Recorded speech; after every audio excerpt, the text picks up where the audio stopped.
Parvana's Journey, Chapter 18. Dear Shazia, the man with the broken cart was right. We see a lot of people now traveling like we are. We beg from everyone we see. We even beg from people who are trying to beg from us. Most people don't have anything. If they do, they share it with us. Sometimes just a mouthful, but it helps us stay alive another day. People keep telling us to take Hassan to a doctor, but we don't know any doctors, and we have no money to pay for one. I wonder if the man ever got his cart out of the riverbed. I wonder if their baby will live. I wonder if we will live. The children followed a road now, going in the same direction as the other travelers. Sometimes a truck full of soldiers passed them. Once a short line of tanks rumbled by, and everyone had to get off the road to let them pass. Parvana remembered the tank the children had played on in the village where her father died. She wondered if children would play on these tanks one day.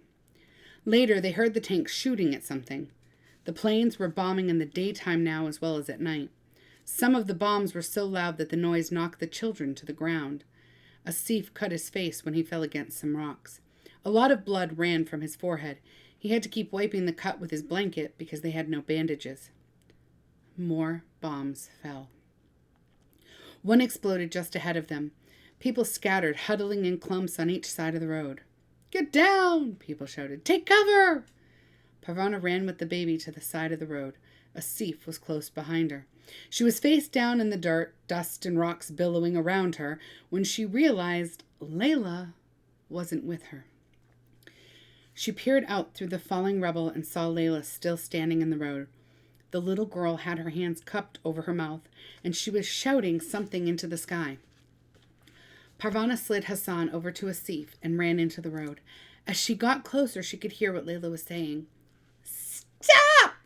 Layla shouted at the airplanes. "Don't do this anymore!" The airplanes ignored her. The bombs kept falling. Parvana would never know how she found the strength. She picked Layla up and ran with her to the side of the road. They lay on top of her to keep her from rushing out again. Her free hand found Asif's. They stayed like that until the planes finished their bombing. When everything was quiet except for the crying of people who had lost loved ones and the screaming of those who had been injured, the children got up and started walking again. They couldn't help anyone, and no one could help them. Parvana saw a man cradling a dead boy, an injured woman with her burqa flipped back from her face, gasping for air, a child shaking a woman on the ground who was not responding. The children had to walk around dead pack animals and broken wagons and bits of people's belongings scattered in the road. Shoes, pots, a green water jug, a broken shovel. There was smoke and the smell of gasoline and the sounds of agony and madness. It all made Parvana feel as if she were walking through a wide-awake nightmare. "Do you suppose we're all dead?" Asif asked.